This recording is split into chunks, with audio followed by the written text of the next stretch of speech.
말을 하니 그 말을 믿을 수밖에 없었죠. 원점으로 돌아온 우리 사이는 참으로 지루하게 이어졌습니다. 하지만 그녀는 꼭 누군가와 사랑에 빠진 것처럼 점점 예뻐지고 외모도 가꾸고 생기가 가득해져 갔더랬죠. 무슨 바람이 불었던지 집에 갈 때마다 꽃이 시들만 하면 매번 바뀌어져 있었는데 언제부터인가 꽃이 좋아졌다고 말하는 그녀가 바라보는 얼굴이 행복 가득해 보여 적어도 지금의 마음이 나와는 다르구나 정도는 알 수는 있었습니다. 저는 축 처진 것처럼 힘없는 이파리 마냥 기운 없이 오고 가고 했었더랬죠. 처음부터 저희의 연애를 지켜본 지인들 몇이 이를 눈여겨보며 제게 한마디씩 하더라고요. 혹시 은서씨 바람 피는 거 아니야? 아무리 생각해도 수상한데. 점점 예뻐지는 것도 수상하고 꽃도 정기적으로 누가 선물하는 거 아니야?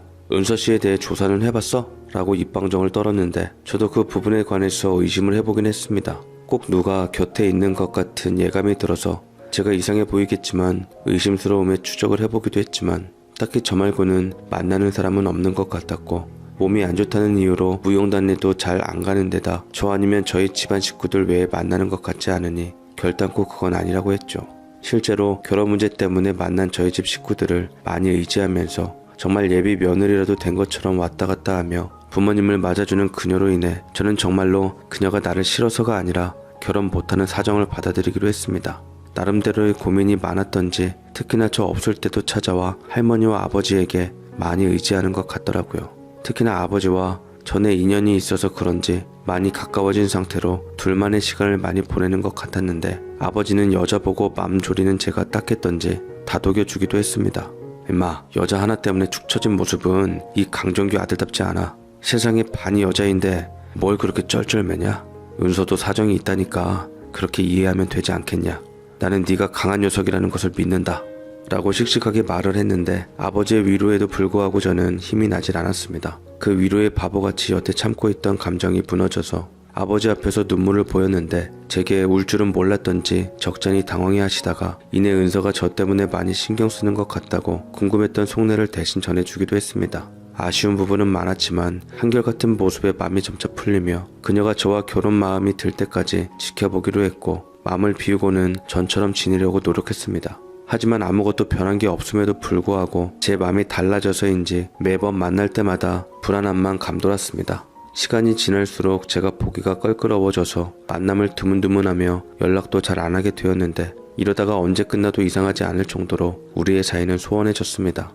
그러다가 어느 날 그녀는 우리 사이에 제대로 된 분위기 전환이 필요하다고 생각했던지 발랄한 목소리로 전화를 하고서 먼저 제게 손을 내밀었습니다. 오늘 아버님 생신이시지? 특별히 잘하고 예쁜 데서 케이크 3단으로 맞췄어. 생신 선물도 사는데 자기 바쁘고 요새 컨디션이 안 좋은 것 같아서 자기 것까지 선물 미리 준비했거든. 오늘 내가 시간이 많이 비니까 일찍 가서 생신상 준비하고 있을게. 알았지? 그러고 보니 얄궂게도 제 일에 집중하다 보니 아버지 생신인 것도 알지 못했습니다. 투닥투닥 거렸지만 늘 제 곁에서 저를 지켜봐주고 힘이 되어주는 아버지 생일까지 잊어버리다니 정신이 나가긴 나갔나 보다 생각했죠. 아버지께 미안함이 든 저는 부랴부랴 소식 듣고 직장 일이 끝나자마자 집으로 돌아갔고 그녀가 챙긴 선물 외에 꽃이라도 사가야겠다 싶어 불이 나게 꽃집을 들려 아버지께 전화를 드렸는데 때마침 꽃집에서 의외의 광경을 보고서 저는 하마터면 전화기를 떨어뜨릴 뻔했습니다. 꽃집에 어쩐 일인지 아버지와 그녀가 나란히 꽃을 고르고 있었는데 언뜻 보기에도 둘의 느낌이 기분 탓인지 심상치 않았다는 거였어요. 저는 당장에 아는 척을 했는데도 아버지가 못 듣기도 해서 어쩌다 보니 숨죽여 둘을 가만히 보게 되었는데 아버지도 그녀도 결코 제게 보여주지 않는 제가 알지 못하는 미소를 짓고 있었기에 그동안 느꼈던 알 수 없던 불안함의 원인이 무엇인지 본능적으로 느꼈습니다. 저도 모르게 손발이 미세하게 떨리기 시작하더라고요. 그녀는 꽃을 고르고 있었고 아버지는 이런저런 얘기를 하고 있는데 때마침 하였던 목소리의 꽃집 주인이 아버지에 관해 멋지다고 칭찬 일색을 표하자 별말 없이 계산을 하기 위해 지갑을 꺼내시더라고요. 새로 들어온 요 꽃들 맘에 드는데 이 친구 주소로 정기배송 목록에 넣어주세요 라고 말을 하는데 그녀의 식탁에 못 보던 꽃들이 매번 바뀌어 놓여있는 게 생각이 났습니다. 설마 꽃을 그녀의 집으로 정기적으로 신청해줬던 사람이 아버지였나 싶더라고요. 다시금 꽃을 사랑스럽게 바라보는 사랑에 빠진 그녀의 눈빛이 떠올랐습니다. 곁에서 제 여자친구는 덩달아 미소를 지으며 아버지의 팔짱을 꼈고 그 행색은 참으로 익숙해 보였죠. 둘이서 같이 장을 봤던지 차 트렁크에 짐을 잔뜩 싣는데 저도 모르게 자꾸만 안 좋은 생각이 나더라고요. 100번 양보해서 예비 며느리가 애교 있게 시아버지 팔짱을 꼈다 쳤다 해도 두 사람에서 나오는 특유의 묘한 분위기는 설마 하며 제 심장을 뛰게 만들었습니다. 둘은 차로 움직이며 눈앞에서 사라졌고 저도 거리를 두며 뒤쫓아갔는데 다름 아닌 저희 집으로 가고 안으로 들어가더라고요. 그 타이밍에선 저도 안심을 할 수 있었지만 더 무섭고 웃긴 게 뭐였냐면 둘이 먼저 집으로 가게 되었는데 할머니가 버선발로 뛰어나오시며 격하게 제 여자친구를 맞이했던 점이었는데 너무나도 반갑게 맞이하시면서 손을 꼭 잡아주시더라고요. 어이구 잘 왔어. 우리 아들 생일까지 챙길 생각을 하고 장하고 착하네. 내가 당장이라도 눈을 감아도 여한이 없어 정말. 어서 들어오거라. 와줘서 너무나도 고맙구나. 라고 말씀하시는데 집 안으로 들어간 후에 하하호호 웃음소리가 흘러나왔고 그곳에 제가 낄 자리는 없는 것만 같았습니다. 그냥 이 모든 게 제 오해뿐이라는 생각하려 맘먹고 전 입을 꾹 다물고 집 안으로 들어갔습니다. 아버지와 할머니와 여자친구가 주방에서 요리를 하고 있었는데 제가 갑자기 모습을 드러내자 찬물을 끼얹은 것처럼 조용해지더라고요. 저도 모르게 살기 어린 느낌이 났던지 여자친구는 제 눈치를 살피고 있을 뿐이었고 이내 아버지가 먼저 입을 열었습니다. 생각보다 일찍 왔구나. 장 본 걸로 다 같이 내 생일상 준비하고 있었는데 너 왔으니 좀 거들어라. 우리 아들이 만들어준 미역국 한번 맛 좀 보자. 라며 제게 미역국을 끓이기 위한 미역과 쇠고기를 주었는데 뭐를 어떻게 할 타이밍은 아닌 것 같아서 일단 마음을 좀 다스리고는 전 아버지가 시키는 대로 준비했습니다. 저를 뒤로 한 채 아버지와 여자친구, 할머니까지 모두 한 통 속이 되어서 저를 불청객 취급하는 것만 같다라는 느낌이 들었어요. 하지만 별다른 증거가 없어서 저는 묵묵히 아버지의 생일상을 위해서 음식을 했는데 딴 생각을 하는 통에 그만 손을 베이고 말았습니다. 제가 손을 베이자 할머니가 놀라시며 당장에 구급상자를 꺼내 약을 발라주려고 하고 있었는데 그때 제가 할머니를 말리며 여자친구를 불러서 일부러 치료 좀 부탁해달라고 말을 했죠. 여자친구는 어쩔 줄 모르다가 알겠다며 저와 함께 부엌에서 나가 제 손에 연고를 발라주었습니다. 아버지가 주시하는 시선이 느껴지더라고요. 가만히 지켜보다가 저는 여자친구의 손을 맞잡은 뒤 말했습니다. 우리 그냥 결혼하자. 이렇게 우리 아버지 생신이랑 할머니도 잘 챙겨주는 여자를 또 어디서 만나겠어. 나 너랑 진심으로 결혼하고 싶어. 그러자 여자친구가 또 시작이다라는 얼굴로 깊이 한숨을 쉬며 답하더라고요. 진성아, 그 부분에 관해서 다 설명했잖아. 내가 지금 결혼할 타이밍이 아니라고. 나중에 조금 자리 잡고 나서 결혼하자고 했고 너도 알겠다고 했으면서 왜 이제 와서 그래. 그럼 헤어지자. 이대로 내가 너무 괴로워져서 안 되겠어. 우리 사이 지속하는 의미가 없을 뿐더러 너를 보는 내가 힘들어서 그래. 더 이상 우리 아버지랑 할머니도 챙겨드릴 필요 없고 그냥 이곳에서 나가줘. 나를 조금이라도 생각해주고 배려해준다면 그렇게 해줘. 부탁해. 라고 진지하게 얘기를 하니 당황스러워하는 여자친구는 한참이나 말이 없었습니다. 이 얘기를 들은 할머니가 뭘 그렇게 여자친구한테 결혼 문제로 부담을 주냐고 저를 말리려 했지만 아랑곳하지 않았어요. 제가 아버지의 생신날 가족 앞에서 공개적으로 결혼 아니면 헤어지자고 했더니만 여자친구는 어떠한 대답도 하지 않았고 아버지께서는 물러서지 않는 저를 보며 끼셨습니다. 아버지만 아니었으면 저는 저와 여자친구 일에 왈가왈부 나서는 아버지의 멱살을 잡았을지도 모르겠습니다. 아버지도 저도 은서와의 인연을 끝낼 생각을 하고 바랬지만 서로 동상이몽이었겠죠. 이 초조함과 불안감이 다 어디에서 온 건 줄은 알았기에 저는 더 큰 사건이 일어나기 전에 미리 막기 위해서 여자친구의 거절을 예견하고서도 다 끝내려 했습니다. 그러자 은서는 대답 대신 눈물을 잔뜩 글썽이며 그 자리를 빠져나갔더랬죠. 아버지 생신날 잔치 분위기는 망가져버려 찬물을 끼얹은 것처럼 냉랭했고 저 역시 뒤를 이어 자리를 빠져나갔습니다. 그 이후로 저는 아버지와 할머니와 대화도 끊어버리고 은서 전화번호도 지워버렸어요. 너무나도 사랑하는 그녀였지만 몸이 멀어지면 마음도 멀어진다고 연락이 뜸하고 안 만나는 시간이 흐르다 보니 생각보다 잊혀져가는 것이 그리 어렵지는 않았습니다. 집에 들어가는 것도 불편해서 저는 당분간 집에서 나와 이참에 맘 정리할 겸 일도 좀 쉰 상태로 아예 혼자 제주도로 여행을 가게 되었습니다. 사이에 가족이 그리울 때면 어머니와 자주 연락하고는 했는데 다른 사람은 몰라도 어머니께는 제 마음을 숨길 수가 없었어요.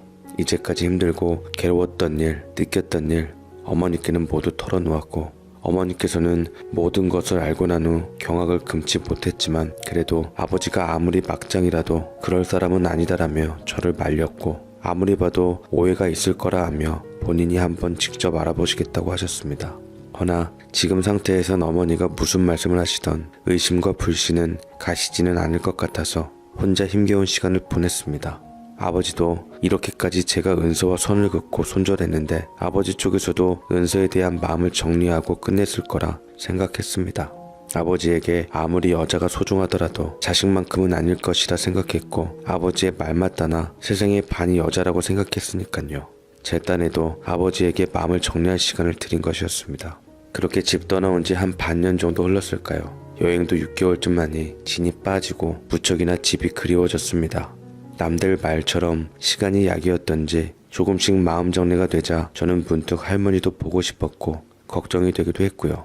할머니는 그간 계속 제게 연락이 오셨지만 저 혼자 감정이 안 좋아서 연락도 피하고 받질 않았는데 내 일방적인 오해로 괜히 저를 걱정하시는 할머니 마음에 생채기를 낸 건 아닌지 걱정이 되었습니다. 결국 저는 반년이 끝나는 시점에 비행기를 타고 고난 몸으로 집을 찾게 되었는데 연락을 따로 드려도 전화를 받지 않으시길래 오늘 집에 들르겠다고 메시지를 보내놓고서 간만에 살던 동네에 오며 홀가분하게 돌아왔습니다.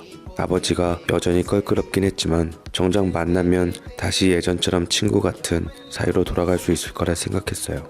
그런데 집안에 들어서자마자 저는 낯익은 뒤태의 사람을 보게 되었던 것이었죠. 네, 바로 제가 몇 개월 전에 감정이 좋지 못하게 헤어졌던 바로 은서가 집에 와 있는 것이 아니겠습니까?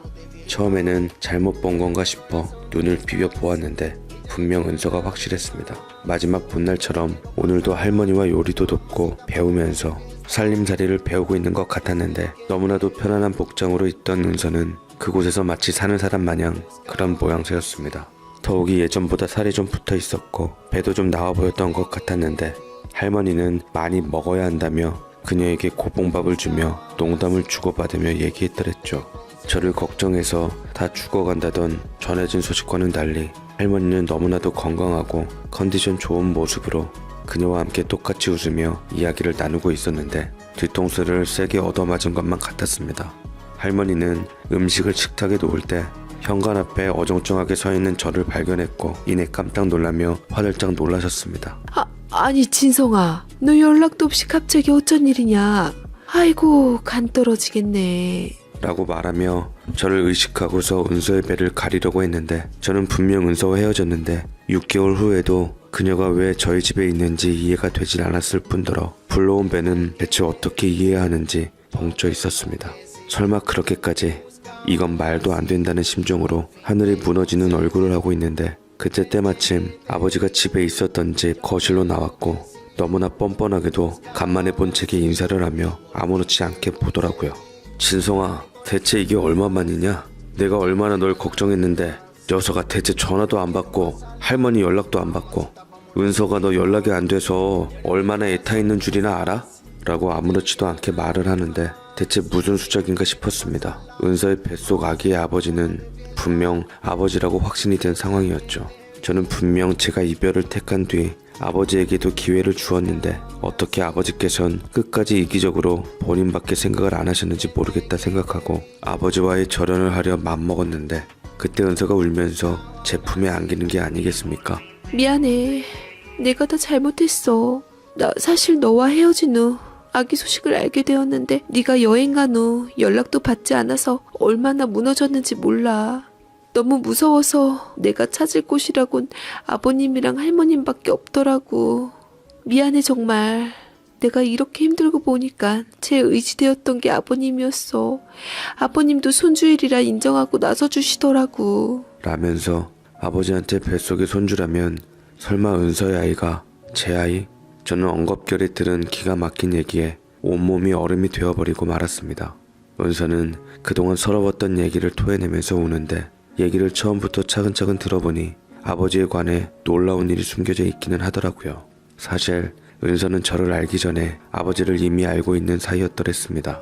극장에서 기획자와 공연 단원으로서 처음 본 게 아니고 사실은 은서의 어머니와 아버지가 예전에 만났던 사이라고 했는데 친아버지 병원으로 돌아가시고 은서 어머니께서 작은 카페를 차리며 생계를 유지하고 있었더랬답니다. 그곳에 자주 들르던 단골 손님이 저희 아버지였고 은서 어머니와 인연이 되어 연인 관계로 유지되었다가 1년여 만에 아버지의 타고난 바람기로 인해 헤어졌던 것이었죠.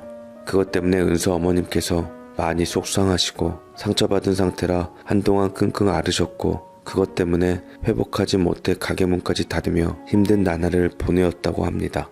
이런 모습을 지켜본 은서는 아버지 바람에 대해 분노가 도사려서 어머니가 상처를 받을 만큼 되돌려주겠다고 마음먹었다 하며 제가 아버지 자식임을 알고 일부러 다가온 거라고 하더라고요. 계획하에 저를 만났던 거였기에 결혼을 피했던 거였는데 점점 만나면서 제가 좋아졌답니다. 하지만 자기가 제게 마음을 줄수록 저는 관심이 없어지는 것 같았고 연락이 뜸해지면서 일부러 더 의연한 척 관심 끌려고 다른 사람이 있는 것처럼 오해하게 만들었다는데 그것이 아버지랑 엮여서 저로 하여금 오해하게 될 줄은 몰랐다는 거였습니다. 아버지는 기가 막히고 억울한 듯 제게 쏘아붙였습니다. 야 임마, 내가 물론 여러모로 잘못 살긴 했지만 난 네가 은서와 나를 그렇게 생각하는 줄도 몰랐다. 네 엄마가 아주 난리가 나서 어느 한밤중에 새 남편이랑 찾아와서 나를 아주 이상하게 보는데 기가 막혀서 혼났다니까. 난 그냥 예비 며느리니까 아무 생각 없이 꽃 배송 서비스 시켜준 것뿐인데 그것 때문에 너한테 오해를 살 줄은 몰랐어. 솔직히 말이야 바른 말이지 결국은 나 때문에 은서랑 만난 거 아니냐? 이후에 어찌됐든 네가 내 아들이니까 은서가 다가간 거 아니었겠냐고 라고 어이없는 말을 하는데 아버지는 정말 답이 없다라는 말이 절로 나왔습니다. 어쨌거나 전후 상황을 돌아보던 아버지로서는 상당히 억울함이 묻어 있었습니다. 제가 의구심을 못 버리고 그럼 왜 예비 며느리의 일부러 꽃 배송을 시켜줬냐고 물으니 사실은 그 꽃집 사장에게 공을 들이고 있었던 찰나였기에 매상 올려주려고 주변에 죄다 꽃 배송 서비스를 한 달가량 해줬다고 하더라고요. 할머니도 그 얘기를 듣고 화분이며 꽃이며 보여주면서 본인도 아들 연애 사업 때문에 꽃들이랑 화분들이 이만큼이나 많아졌다면서 아주 가지가지로 고생한다고 볼멘 소리로 투정을 부리셨습니다. 그렇게 어이없게 제 오해는 끝이 나버렸고 이 해프닝 덕분에 제가 아버지에 대해서 얼마나 불신을 가지며 색안경을 끼고 보았는지 알 수 있게 되었습니다. 아버지는 꽃집 사장과 어느 정도 잘 되는 것 같던데 지금은 또 헤어지고 다른 여자랑 만나고 있네요. 이것도 병이라면 참 병입니다. 어쨌거나 은서와 정말로 결혼하기 위해 아버지와 예전에 연애했던 은서 어머님, 즉 예비 장모님을 만나 뵈었는데 의외로 저를 반갑게 맞이해 주시며 아버지 말고 다른 분이랑 재혼을 전제로 만나고 계셔서 조만간 은서와 저 결혼시킨 후 결혼한다고 말씀하시더라고요. 하며 제게는 아무 걱정 말고 은서만 행복하게 해주면 된다며 몇 번이나 다짐을 받았습니다. 얘기를 듣고도 여전히 아버지에 관해 이상한 부분이 있지만 모든 사람이 그렇다니 그런 줄 알고 살아가야겠지요. 은서는 반년 정도 후에 제 아들을 낳았는데 혹시나 하고 아무도 모르게 유전자 검사를 하니 제 친아들이 맞더라고요. 유전자 검사지를 받아든 순간 저는 너무 미안하기도 해서 눈물이 절로 났습니다. 정말 제가 왜 그랬나 싶고 은서와 아버지에게 참 미안했습니다. 저는 이 문제를 계기로 스스로의 생각이 잘못 돌아감을 느꼈고 이상하게 느껴져서 지인의 추천으로 신경정신과에 다니게 되었고 거슬러 올라가 심리치료를 받으니 아버지의 문제로 인해 제가 어렸을 적부터 많이 상처받은 것을 알게 되더라고요. 아버지께서도 제 상태를 확인하시고는 뒤늦게나마 미안하다며 같이 치료받는데 도움을 주시기도 하셨는데 저는 여전히 아버지에 대한 원망스러움이 남아있네요. 아버지의 개인적인 생활이긴 하지만 제가 아버지 자식으로서 어렸을 적 봐오고 상처받은 부분은 여태껏 멍울로 자리 잡힌 채 갖고 있었나 봅니다. 부모는 자식이 거울이라고 아버지도 제가 이렇게 된 것에 대해 반성하시며 지금 만나는 사람과 헤어지면 다신 연애 같은 거 안 하겠다고 약속을 하셨는데 개가 똥을 끊지 전 그 말 믿지 않습니다. 어찌되었든 저는 지금 심성 좋고 착한 5살 연상인 은서와 결국은 결혼해서 아들 하나 낳고 가정 꾸리며 잘 살아가고 있습니다. 지난 악몽 같던 기억은 이미 제 안에 사라지고 말았고 지금은 좋은 마음으로 현실에 충실하며 살아가고 있네요. 새해를 맞이해 이젠 모든 것을 털어내고자 사연을 보내봅니다.